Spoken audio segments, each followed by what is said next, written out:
Good morning madam. Good morning sir. మీరు ఏ పని మీద వచ్చారు? మీరు ఆర్గానిక్ వెజిటేబుల్స్ పండిస్తున్నారుగా, మీ బిజినెస్ చాలా ప్రాఫిట్లో ఉందని విన్నాము. హో, థ్యాంక్ యూ సార్. మా ప్రపోజల్ ఏంటంటే, ఇప్పుడు ప్రజలకు ఏది ఆర్గానికో ఏది నాన్ ఆర్గానికో తెలియదుగా. సో మీరు మాతో చేతులు కలపాలి. మేము నాన్ ఆర్గానిక్ వెజిటేబుల్ బిజినెస్ చేస్తున్నాము, మీరు ఆర్గానిక్ బిజినెస్ చేస్తున్నారు. మీ బిజినెస్ ఇప్పుడు ప్రాఫిట్లో ఉంది కాబట్టి ఆర్గానిక్ నాన్ ఆర్గానిక్ని కలిపి ప్రజలకు అమ్ముదాం. ప్రజలు ఆర్గానిక్ అనుకొని కొనుక్కుంటారు. ఎక్స్క్యూజ్ మీ ప్రపోజల్లో మాకంత ఇంట్రెస్ట్ లేదు. మీరు మా గురించి తెలుసుకున్నట్లేరు. మేము దైవకంగా బ్రతకాలని నిర్ణయించుకున్న వారము. ఇలాంటి ఫ్రాడ్ చేయడం, చీటింగ్ చేయడం ఇవన్నీ మాకు ఇష్టం లేదు. మేము చాలా నాణ్యమైన ఆహారాన్ని ప్రజలకు అందించాలన్నదే మా లక్ష్యము.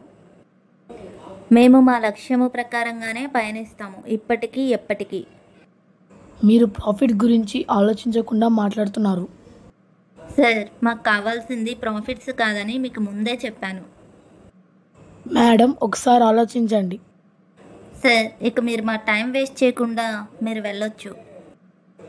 మా బిజినెస్ని మీరు రిజెక్ట్ చేసి మీరు ఎలా పైకి వస్తారో నేను చూస్తా.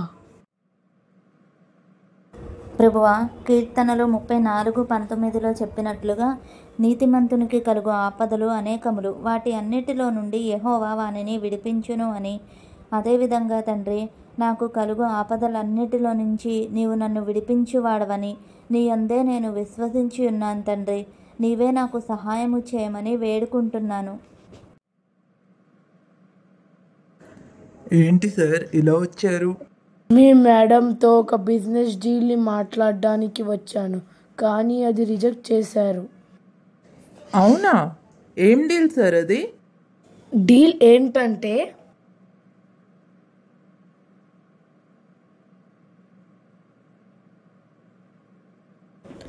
అది జరిగిన విషయం. ఓ, అలా జరిగిందా సార్? ఈ విషయంలో నేను మీకు ఫుల్ సపోర్ట్ ఇవ్వగలను సార్. ఓకే, మీ మేడంని నువ్వే మేనేజ్ చేయాలి.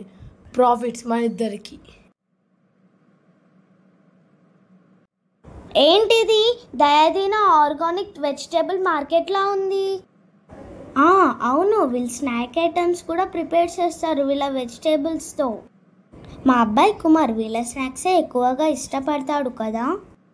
సరే, తీసుకుని వెళ్దాము. ఆ ర్యాక్లో ఉన్న స్నాక్ ఐటమ్ ఇవ్వండి చాలు.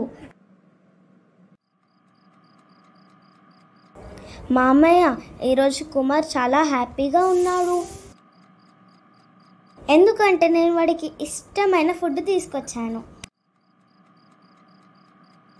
మమ్మీ నాకు ఇష్టమైన ఫుడ్ తెచ్చింది. తిని చూస్తే ఎంత బాగుందో.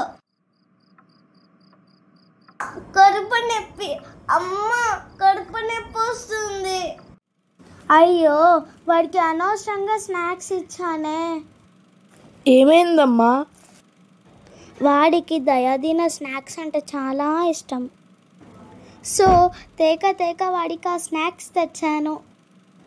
ఇప్పుడేమో డాక్టర్స్ ఫుడ్ పాయిజన్ అయిందని అంటున్నారు.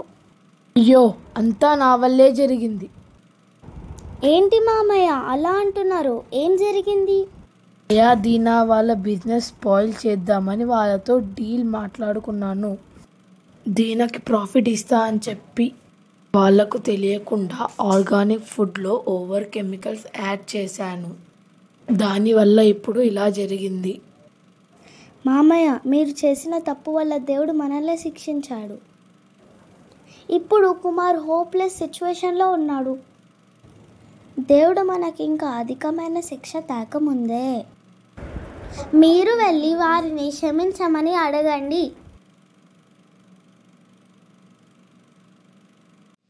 ఇదంతా నా వల్లే జరిగింది దయా. పోలీస్ వాళ్ళు కూడా వచ్చేసారు నన్ను దీనాన్ని అరెస్ట్ చేయడానికి. నీకు తెలియకుండా నేనే దీనాన్ని నా వైపు తిప్పుకున్నాను. నన్ను క్షమించు దయా. దేవా, ఇంత పెద్ద కుట్ర నా వెనక జరుగుతున్నప్పటికీ నన్ను తప్పించినందుకు నీకు వందనాలు తండ్రి. యోబు గ్రంథం 5వ అధ్యాయం 19వ వచనంలో ఉన్నట్లుగా 6 బాధల నుండి ఆయన నిన్ను విడిపించును, 7 బాధలు కలిగినను నీకు ఏ కీడును తగలదు అన్న విధంగా నా జీవితంలో ఈ సాక్ష్యమును నాకు అందించినందుకు నీకు స్తుతులు తండ్రి.